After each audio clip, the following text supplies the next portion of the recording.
first reviews are in for episode 2 of season 3 of The Mandalorian, and this might actually be the only wave of reviews we're going to get. Now, some people have seen the first 2 episodes early. They got invited to the premiere, and I think they saw 2 of them there, and they've actually come out with some reviews for them. Now, there's a warning, because some of these reviews do give away some plot points for the next episode, so approach with caution, but in my opinion, nothing too dangerous. You can still enjoy them, still check them out. And just a heads up as well, now we've actually got a runtime for episode 2 of season 3 of The Mandalorian, and it's actually going to be 42 minutes by the looks of things, which is a little bit longer than the 36 minutes we had before, so at least we can get that extra time on watching the content, and you know, that little bit of extra budget we're getting there can just go towards the credits. So let's roll over here and crack on and see what we can work out from these reviews. So the first one today is from Mike Ryan. Now let's just pull this up, see what they're saying here. So Mike Ryan says, watch the first 2 episodes of The Mandalorian season 3. Feels like a reset from the first 2 seasons and the Book of Boba Fett, with a new adventure and side quests as Mando searches for redemption with his pal Grogu. And R5D4, strangely. Finally time to shine, buddy. I like this TV show. So there's a few takeaways we can take from here. First of all, he's mentioning R5D4. Now, R5D4, you'll remember him being in A New Hope. He was that R5 unit that got a bad motivator when Luke went to find some droids with Uncle Owen, and then they picked R2 instead on the recommendation of 3PO. That R2 unit, or the R5 unit, is here. You might remember him from A New Hope, but also we've seen him in The Mandalorian and the Book of Boba Fett already. He was lurking around with Pelimotto on Tatooine, you know, where he sits Grogu and Grogu goes there when she needs his babysitter, and he got the N1 Starfighter from Pelimotto. So it looks like he's going to be acquiring R5. I think we have seen some of that in the trailers.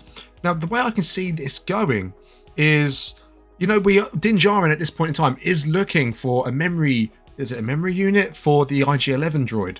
Well, what a better place to go to than Tatooine, where the Jawas are, where you can ask them to find it for him. They can find almost anything. So I think he goes to Tatooine with that in mind, but then comes away with R5, probably because they couldn't get memory unit for IG-11. So that makes the most sense to me. And yeah, we'll have to see where that one goes. That's pretty interesting. I can see him going to Mandalore with R5 and Grogu. Now, the next one we have up here is someone called Brian Davids. Now, when this loads up, dun dun dun. The Mandalorian 301 and 302 for episode 1 of 2. Jon Favreau's brand of high adventure hasn't missed a beat. 301 feels like a familiar reintroduction to this corner of the galaxy, but it sets the table for Rachel Morrison's episode 2, which is a real gem of an episode. This show has leveled up, so this is a really interesting one. So he mentions the director, Rachel Morrison, who is a new director on board for this season of The Mandalorian. Now, a little bit of history for that director. They are traditionally a cinematographer. They've worked on movies such as Black Panther in 2018, so they've worked on high budget, big profile movies. They haven't done too much directing. In fact, I would go as far to say that this is the most high profile thing they've directed to date.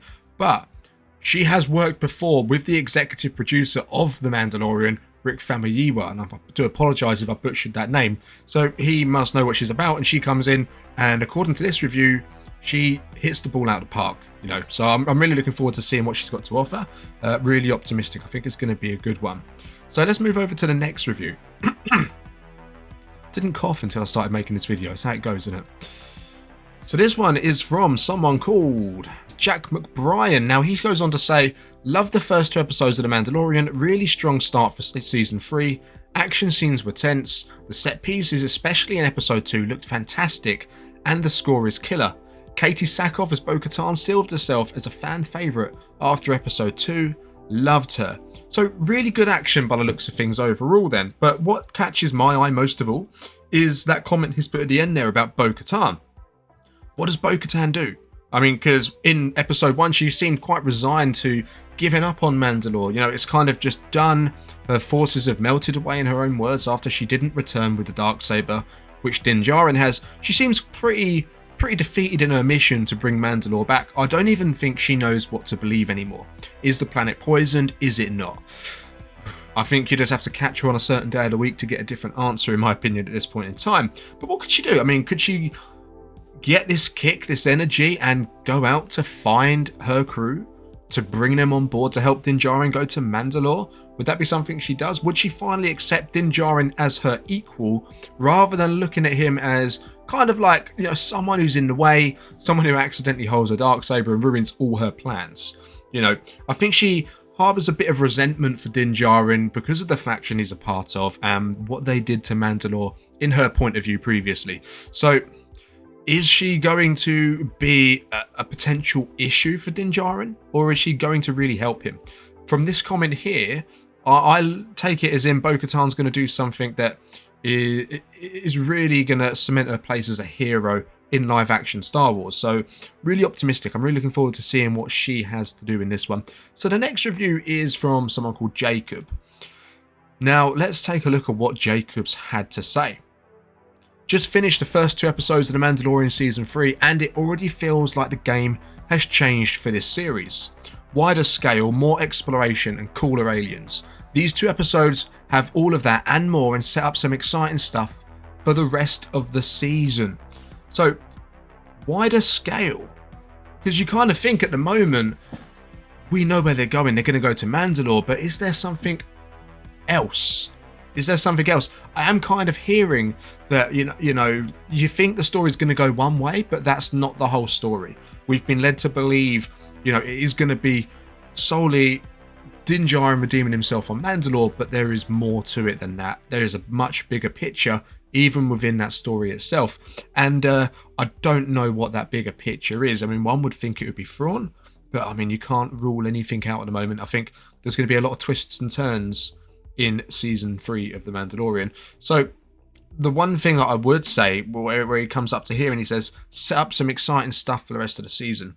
I kind of feel that is something that has already happened. That is not a season 2 or an episode 2 review for this part here. I think that's episode 1 with them pirates. I strongly think there is going to be a link to them pirates in the season final. Rick Famuyiwa, the executive producer, is directing episode 1 and episode 8. And I think that's on purpose to tie in this story. And I think these pirates are now going to be a part of the story, maybe in the Ahsoka series and the Skeleton Crew series as well. I don't think they're going to go away anytime soon. They're not just someone who's in an episode just to give a bit of a distraction and then Mando carries on with his quest. I think that's going to be a bit of a thorn in the side of him at the moment. So the next review we have here is Adam Barnhard. I think that's how you pronounce it. The Mandalorian Season 3 has a pretty sluggish start with Episode 1. Episode 2, though, is incredible in every sense of the word.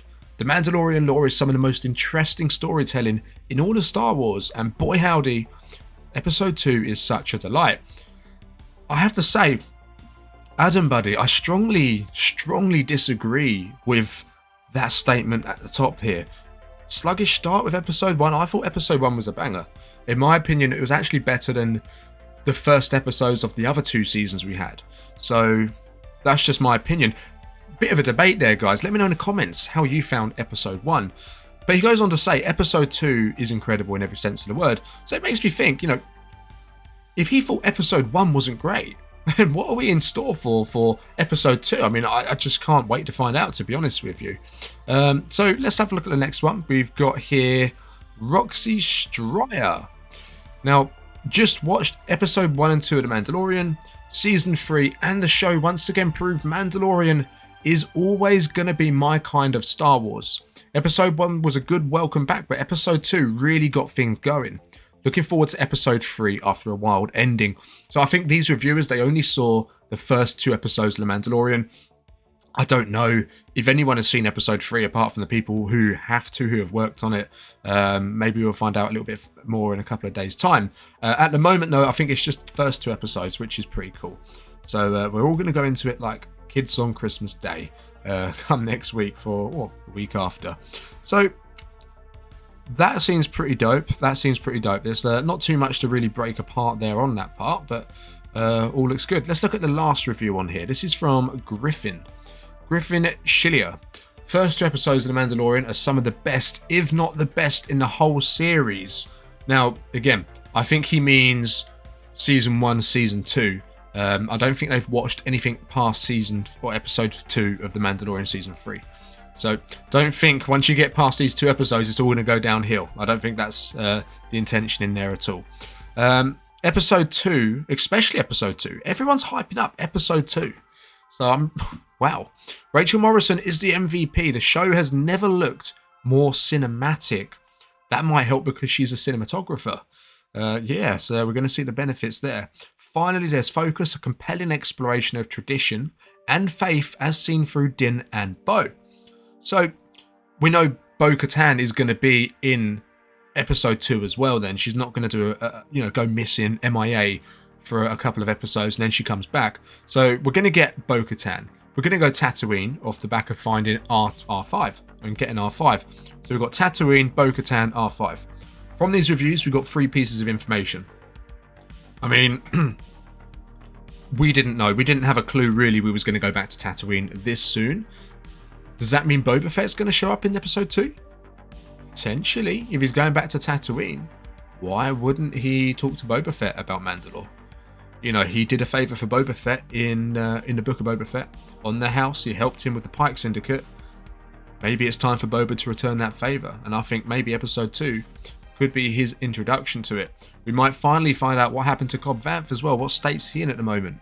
Is he still in a Bacta? Is he all mech'd up? Is he all like cybernetic, or a bit like what's her face? I can't remember her name now. Fennec Shand.